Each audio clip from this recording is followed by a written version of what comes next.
If you want to assign a specific ringtone to a contact of your choice on Xiaomi 17, then first of all we need to go to the phone app. Now once you open the phone app, you want to make sure that you are on the home page, and then you want to open the details of a contact. So you can tap on view contacts in here, or you can tap on these three lines in the upper left corner and go to contacts in this place. Now we're gonna choose the contact for which you want to assign a ringtone. And then in here, you want to scroll down to find contact settings, and we can find contact ringtone option. So we're gonna select it.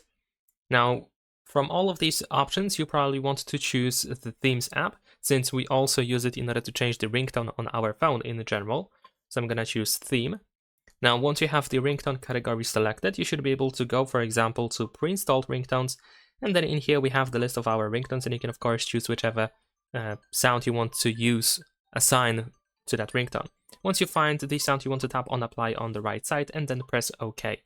And that is pretty much it. Leave a like and subscribe.